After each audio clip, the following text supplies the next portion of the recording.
Chapter 5. Black Market Challenge. As the luxurious ornament box slowly opened, a dazzling array of multicolored light burst out from within. Fortunately, Shifeng was currently standing inside a dark alley. There were no players who would wander over here. Otherwise, such a spectacle would have incited the greed in their hearts and Shifeng would be killed and robbed. When the glowing brilliance faded, a simple silver necklace and a purple gold ring could be seen lying inside the luxurious ornament box. Carved on the ring's exterior were words resembling the ancient language of elves, and within them stored a tremendous magical power. Fortunately, it is still the ring of gravity. Shifeng let loose his breath when he saw the appearance of the ring. Carefully, he took the ring out of the box and inspected it. Ring of Gravity, Mysterious Iron Rank. Equipment Level 0. Strength +2, Agility +1, Endurance +1. Additional Skill. Gravity Liberation. Greatly reduces the gravity acting upon the user. Duration 30 seconds. Cooldown 5 minutes. Great. It's not just bronze rank.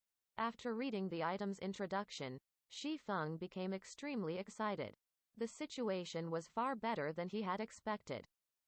The equipment in God's domain was categorized into trash, common, bronze, mysterious iron, secret silver, fine gold, dark gold, and epic. At the start of the game, players only received trash equipment from the system. This equipment was utterly worthless. At this stage of the game, however, there were no players who possessed common equipment. While you could buy common equipment in large cities, the prices were costly. As for bronze ranked, those were extremely rare and they also came with additional attributes. Mysterious iron equipment, however, only dropped from bosses and, needless to say, they were even more precious. In Shifeng's previous life, the ring of gravity obtained by the player was only bronze ranked. It gave only an additional 1 point to strength. The skill, Gravity Liberation, as well, only lasted for 15 seconds. It was a surprise to Shifeng that completing the quest at level 0 would earn him a mysterious iron ring of gravity. As for the necklace, it was just a gray item. NPC merchants coveted these items and they were willing to buy them at high prices. After wearing the ring of gravity, Shifeng added the 4 free ability points that came from leveling up all into agility. Shifeng's agility rose to 12 points, his attack speed to 5 points, and his movement speed to 6 points. He could almost rival a pure agility assassin of the same level now. My agility will reach 20 points after rising to level 3. At that time, I can unlock the hidden basic skill of the agility system. Shifeng looked at his attribute panel in anticipation. Shifeng moved his body, feeling it become a lot livelier than before. He wouldn't be in his previous sorry state if he were to face off with Town Mayor Cross, right now. If his agility reached 20 points, the condition of his body would become even greater after activating the basic skill, Fast and Nimble. He could even rival against those Wulan experts depicted in wuxia novels. Afterward, Shifeng added 15 of the free mastery points towards his one-handed sword mastery, keeping the remaining 5 points for future use. With his one-handed sword mastery now at a total of 20 points, Shifeng advanced from apprentice to basic swordsman and the additional damage dealt by using a one-handed sword increased to 10%. He was still 30 mastery points away from advancing to an intermediate swordsman. Regular attacks were only the basics for a swordsman. If one wanted to become an expert with the sword, skills were a must-have. The more, the better, as this would create more flexibility when in battle, thereby allowing the swordsman to dish out greater damage.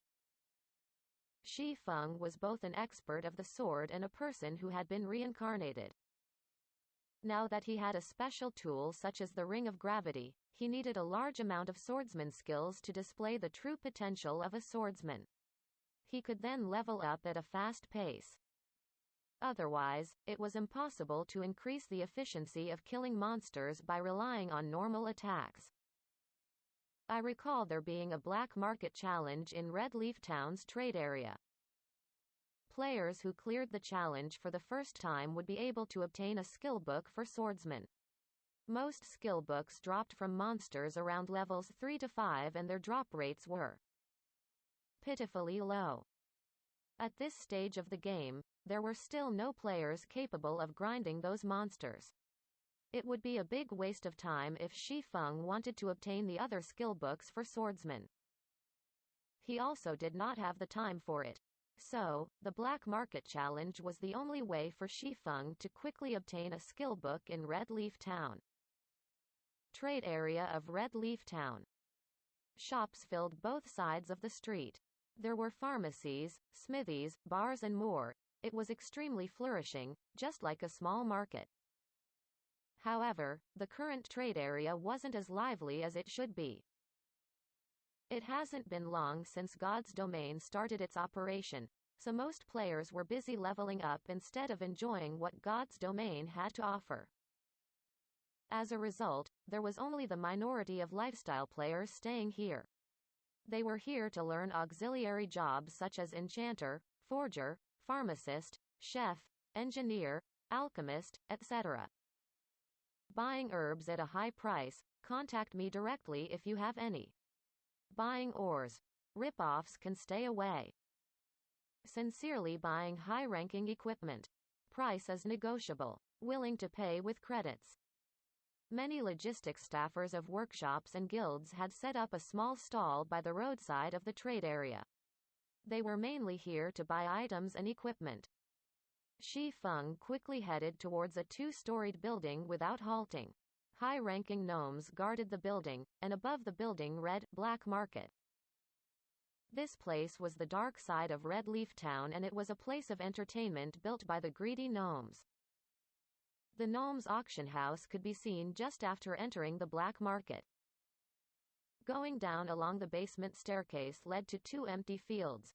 One was the battle arena, while the other was the field for the challenge race. At the moment, several players were standing in front of the field.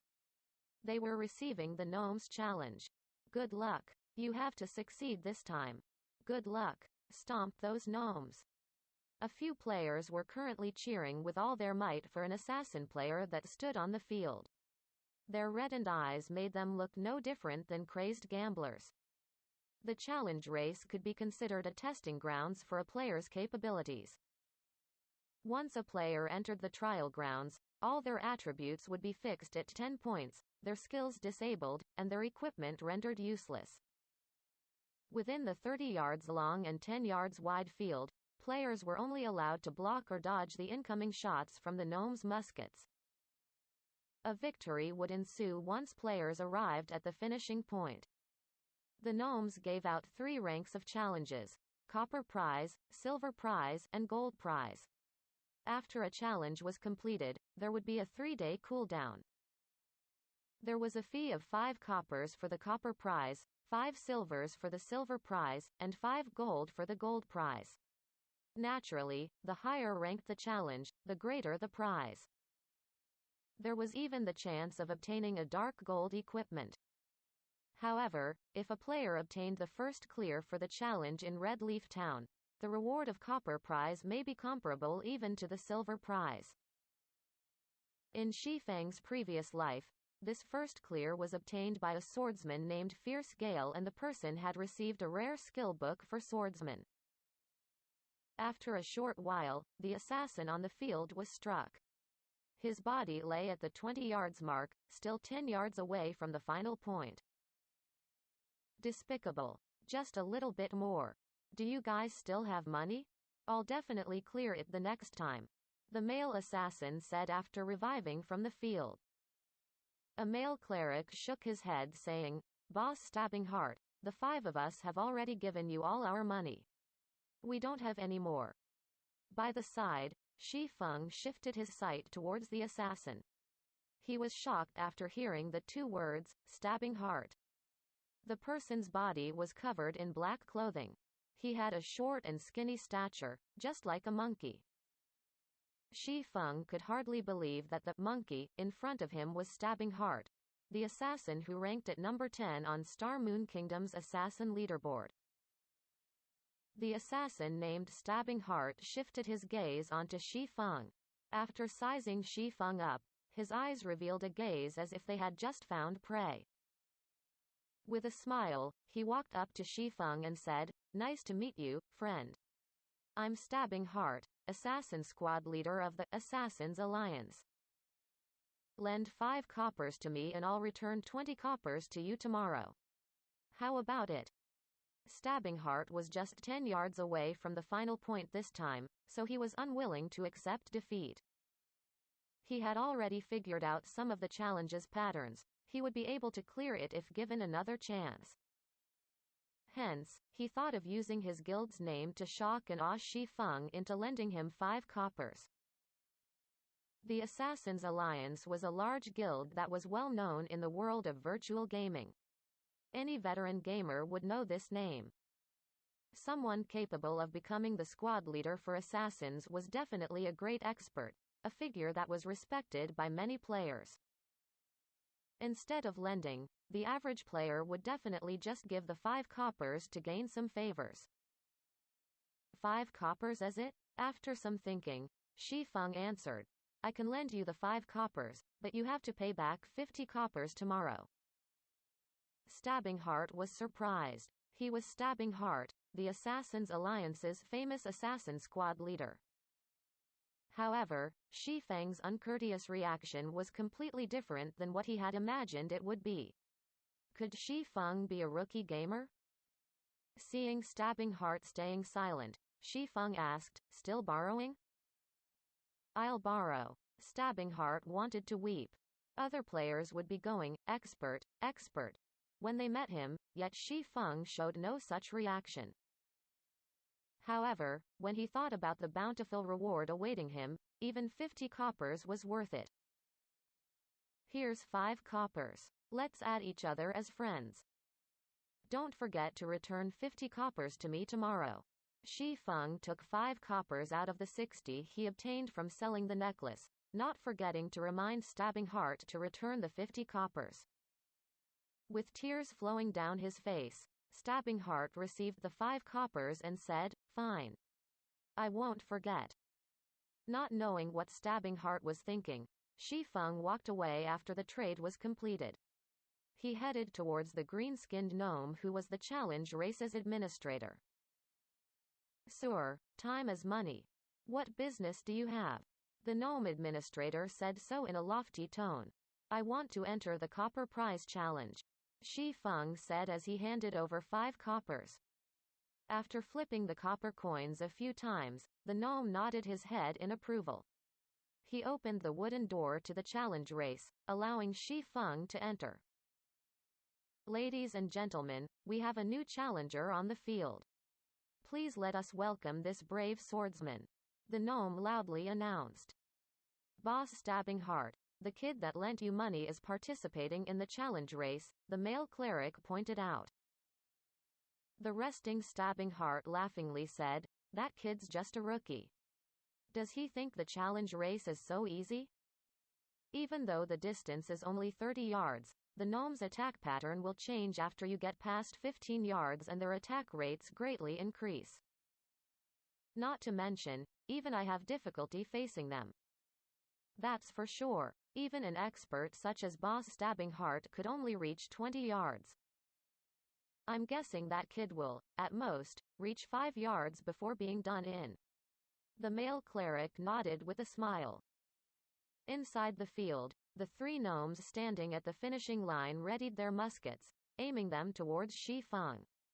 Above the challenge field, the timer started counting down. 3, 2, 1. Challenge start.